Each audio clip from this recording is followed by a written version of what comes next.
존경하는 헌재 재판관님, 박성재 법무부 장관 국회 탄핵소추위원 국회 법사위원장 정청래입니다. 피청구인 박성재 법무부 장관은 대한민국의 법무행정을 총괄하는 법무부의 수장이자 대통령의 국정을 보좌하는 국무위원입니다. 피청구인은 검찰, 행형, 인권옹호, 출입국 관리 등 대한민국 법무에 관한 사무를 관장하는 법무부 장관으로서 그 누구보다 대통령의 국정이 합헌적으로 운영될 수 있도록 보좌해야 하는 막중한 책무를 부담하고 있습니다. 피청구인 박성재는 헌법 제89조에 명시되어 있는 계엄과 그 해제를 심의해야 되는 국무회의 국무위원의 일원입니다. 피청구인이 그 의무를 다하였는지 많은 의구심을 갖고 있습니다. 피청구인은 지난해 12월 3일 대통령 윤석열이 비상계엄을 선포할 때 한덕수 국무총리보다도 먼저 김용현 국방부 장관, 이상민 행안부 장관과 함께 대통령 집무실에 모여 전국 비상계엄 선포에 관하여 논의하였음에도 내란 우두머리 피의자 대통령 윤석열의 위헌 위법한 전국 비상계엄에 대하여 목숨 걸고 적극적으로 반대하였다는 얘기는 지금까지 명확히 드러나지 않고 있습니다. 그 내란의 밤 대통령 윤석열이 선포한 전국 비상계엄이 헌법과 계엄법이 정한 전시사변 또는 이에 준하는 국가 비상사태에서 이루어진 것이 아님은 삼척동자도 다 아는 사실입니다. 12.3 내란 사태는 비상계엄의 전제 조건도 포고령도 국회와 중앙선관위를 침탈한 것도 정치인과 법관을 체포 구금하려 했다는 것도 모두 헌법과 법률을 위반한 내란 행위입니다. 내란 우두머리도 내란 중요 임무 종사자도 내란 부하 수행자도 모두 처벌의 대상입니다.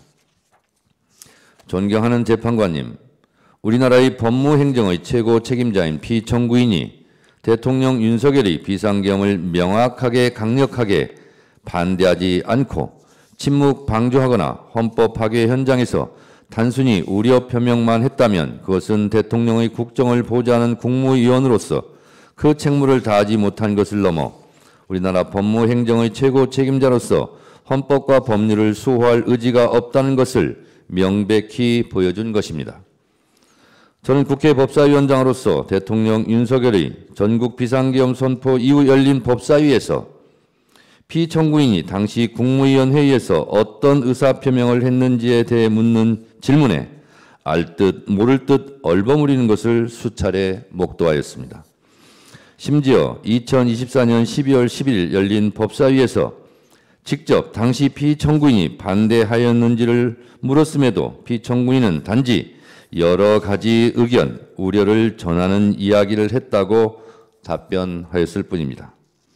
피청구인은 전국 비상계엄 선포 당일 저녁 10시 30분경 과천 정부종합청사에서 법무부 긴급회의를 하여 전국 비상계엄에 따른 법무부 차원의 후속 대책을 논의하였다는 의혹도 있었습니다.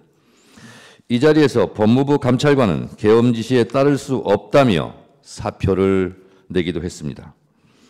여기에 대하여 피청구인은 비상계엄이 해제된 상태인 1월 4일 저녁 7시 30분에 김주현 민정수석, 이상민 행안부 장관, 이완규 법제처장과 함께 삼청동 대통령 안가에 모여 근 1시간가량 비밀회동을 하였습니다.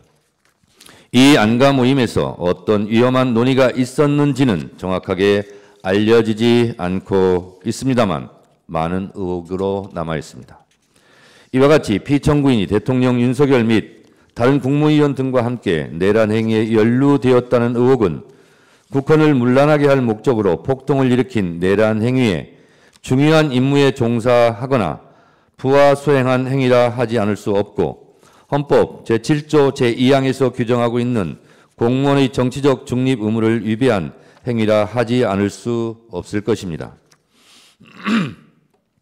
뿐만 아니라 피청구인은 법사위가 2024년 9월 25일 의결을 통해 검찰 특수활동비 사용 내역 관련 자료를 요구하였음에도 검찰의 특수활동비는 재판과 수사에 관한 정보로서 정보공개법 제9조 제1항 제4호에 따라 기밀누설주의에 관한 규정인 국정감사 및 조사에 관한 법률 제14조 제1항에 따라 비공개한다고 서면으로 답변하였습니다. 이는 국회 등에서 요구한 증언이나 서류 제출 요구에 대해서는 거부 불가 원칙을 규정한 국회 증언감정법을 명백히 어긴 것입니다. 국회에서의 증언 감정 등에 관한 법률 제4조 공무상 비밀에 관한 증언, 서류 등의 제출 제1항은 국회로부터 공무원 또는 공무원이었던 사람이 증언의 요구를 받거나 국가기관이 서류 등의 제출을 요구받은 경우에 증언할 사실이나 제출할 서류 등의 내용이 직무상 비밀에 속한다는 이유로 증언이나 서류 등의 제출을 거부할 수 없다고 되어 있습니다.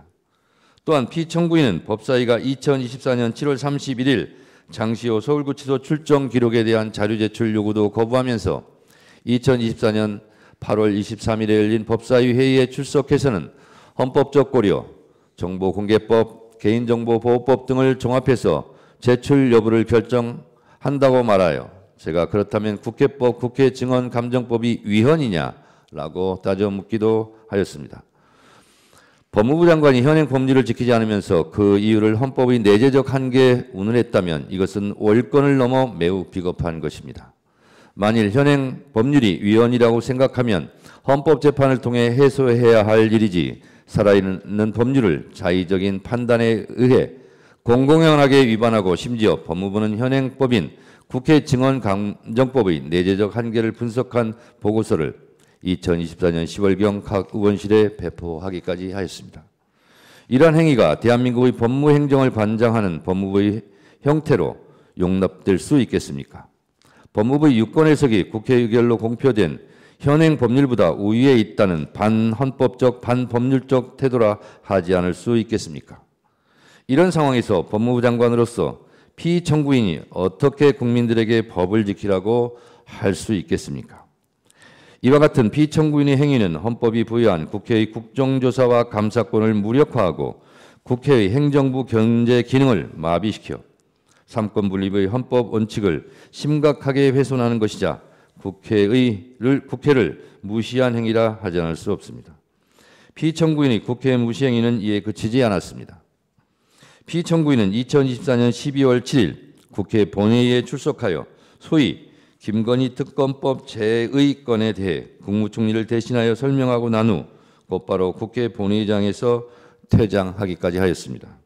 이와 관련하여 우원식 국회의장으로부터 국회에서 해당 안건을 처리할 때 국무위원이 제자리에 있는 것이 원칙이고 국민을 대하는 태도라고 주의 경고도 받았습니다.